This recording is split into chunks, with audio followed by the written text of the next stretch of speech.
Hello and welcome. I'm Annette Reeder from thebiblicalnutritionist.com, and today we're going to talk about what are the 8 foods that you need to avoid during pregnancy. This is so vital for you to understand and also for the health of your child. So it's not just about the baby, it's about you. This is going to be really good information. I would rather teach you what to eat, but sometimes we need to clear the table of what not to eat first. That's what we're going to do today.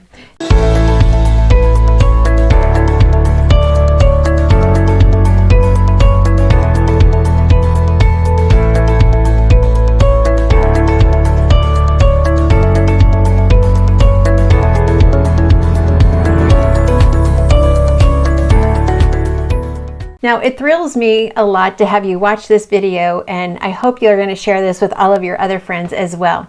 Please go ahead and hit like, subscribe, and the bell so we can stay connected. And as we are connected, I get to keep sharing with you God's recipe for excellent health. And always remember 3 ingredients. I'm helping you be confident in the kitchen, confident with your health, and most importantly, confident in understanding how much God loves you. All right, so let's look at the 8 foods. Now, the first one, and this includes beverages. So the first one is alcohol.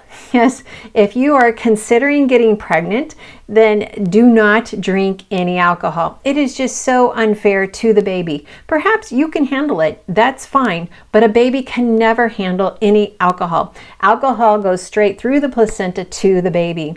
Fetal Alcohol Syndrome is very real, and it happens. Whether you drink a little alcohol or a lot of alcohol, that's not fair to the baby to consume alcohol. So please consider this prior to pregnancy and through the entire pregnancy, and if you're nursing, as long as that's going on as well too.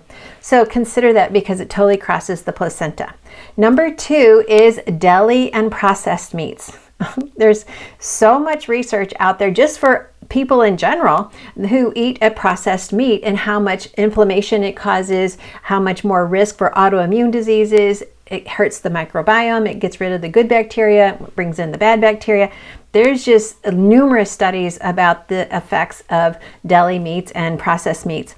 In fact, when I was with my mom and we were visiting different doctors in regards to her treatment, one doctor said, "Oh, I will not treat you if you take any supplements." And I said, "Well, what about her food? Can she eat what she wants?" "Oh, she can eat anything she wants." And I said, "Well, what about you? Do you eat all foods?" And he was actually an Indian doctor. He says, "Oh, I don't touch deli meats." I said, "Well, why not?" He says, "Oh, because of the nitrites and you know, all of the different chemicals that are used to make a deli meat." Yet it was okay for my mom to have anything she wants, but he refused to eat deli meat. Well, that's because deli meats have been processed, and there's different chemical processes, not just mechanical processes, that go into making the deli meats and processed meats. It also has been proven to shorten telomeres. Telomeres actually contributes to how well you live and how long you live. And it's been proven that the amount of deli meats consumed by a mom who's pregnant actually shortens the telomeres of her child. This also contributes to inflammation. So there's not a pregnant woman out there that I know that wants to be consumed with inflammation. So that's off the list. Next is uncooked meats. Yes, so I would avoid the sushi aisle because it can have parasites, it can have worms, and it can cause digestive upset. If you've read in my Bible study and the nutrition manual, I share a story about how my fish had worms and started walking. Yeah, that is not a made-up story. That is true, and it was disgusting. All right, now let's move on to fruits and vegetables. If they have been sprayed with a glyphosate, so that would include grains as well, which means they're not organic. If they are not organic, then you have the glyphosate spray. Now, realize glyphosate has been around since actually in the late 70s it came out. By 1985, Monsanto was very much aware that it was a carcinogen. Well, and then the lawsuits all the way up until 2020, so far they've paid $10 billion with a B dollars in actual claims. So it's a known carcinogen, and with it being a known carcinogen, why would we want that to be given to an infant or a baby that's still before it's been born? So avoid all glyphosate sprayed foods, which means all oatmeal, all grains, all vegetables, all produce needs to be organic. you have 9 months, actually prior, you have 3 to 6 months prior to conception, and then you have the 9 months during pregnancy, and then you have the months of breastfeeding that you can put into this child the very best opportunity for them to be as resistant against diseases and illnesses as possible. You are really pouring into them. I see so many parents who are building up a savings account for their child to go to college. We need to put our money in this time period. Give your child the best mind possible, the best digestive system possible. This is where we need our money to go, is right now while we're building this healthy child. So no glyphosate in your diet at all. A known carcinogen is enough to make you realize that is something that is not good.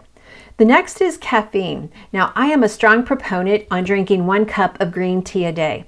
Just the all of the polyphenols, all of the antioxidants is very valuable. But beyond that, the extra caffeine can overstimulate the child, the baby that's still in the womb. So be careful about that. Okay, and then we go on to number 6 is sugar. Processed sugars and artificial sugars. This is what is going to go in, and it's going to start changing over your microbiome. And your microbiome is only as healthy as how you have eaten in the last 3 days. So pay attention to that. So if you drink a soda with sugar or you drink a soda with artificial sweeteners, your child is going to be affected. In fact, they were saying in the studies, besides changing your microbiome, this directly results to a bacterial population for the birth canal. And the child that is born naturally needs all of that population of good bacteria in the birth canal, and that's how it kind of gets inoculated and protected once it comes into the world. Now, these sodas also counteract the blood sugar stability that you need to have. Now, so we need to pay attention to this and realize no sugar in a child's diet. They've even realized that soda, the fructose in soda, crosses over through the placenta, and that child gets just a large bolus of sugar in their body. And it stimulates their liver of the baby to make free palmitate. I know I'm saying that wrong, palmitate. And this is not good. And realize this, at 30 weeks of gestation, the child has taste preferences. So yes, it is possible for a child to be born with a soda addiction. Now that should scare a lot of you. No sodas, regular with sugar or diet during pregnancy, during gestation, during pregnancy, or during breastfeeding. Please, please, please consider the health of your child. And it's pretty much you might even pay for college by having a smart child by not eating these foods. So consider your investment very strongly. And next, we need to realize a mom should never be on a low-fat diet. This is extremely harmful for the child and for the mom. So for moms who are having anxiety, having depression during pregnancy and breastfeeding, that is a low-fat diet. It contributes to that. Some moms are so over-considering, I don't want to gain too much weight. I don't want to get fat. I don't want to have to deal with it later. So they try to eat a low-fat diet. Well, that's extremely harmful for the mom's brain and for the child's brain. And they're proven that it's actually causing anxiety in children and even in babies. Babies can have signs of anxiety, but also the mom can have signs of anxiety. So we really need to protect the mom from anxiety and depression during and after pregnancy. So we need to have a regular fat content diet. So no low fat, just regular fat. So if you buy yogurt, it would just be regular fat. No low fat, no zero fat, just regular fat. If you get raw milk somewhere, then you want the fat in it. If you're eating avocados or coconut oil, you want the fat. All right, so no low-fat diets, because this is so important. So it's going to have a direct result on the emotional and the mental health of the child for the first 3 years of life by being on a regular fat diet during pregnancy.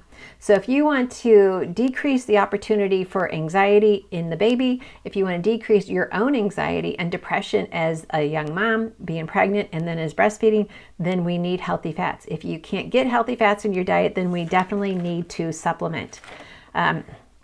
So there we have it. We have alcohol, deli meats, uncooked meats, vegetables with glyphosate, caffeine, sugar, and artificial sweeteners, glyphosate, and low fat. So definitely pay attention to this. and protect your child. As you protect your child, you also protect yourself, because these are just general guidelines that all of us should follow if we want to always be at our best. Our telomeres, that contributes to our aging and how well we age. Well, if you don't want to end up into dementia and Alzheimer's, then we don't want to shorten our telomeres. So why would you want to have a child already at a deficit the moment they're born? So I hope you can follow this and just use this with your family. Even young children need to follow this, and we need to have healthy, happy children, and this is a good way to give them a perfect start to their life. So thanks for letting me share this with you today. I hope you can share this video with 10 of your friends, and once you do, put down in the comments down below, I shared this with 10 of my friends. And that way we can get the message out of the number one reason why I'm here, and that is to share with you personally, that God loves you.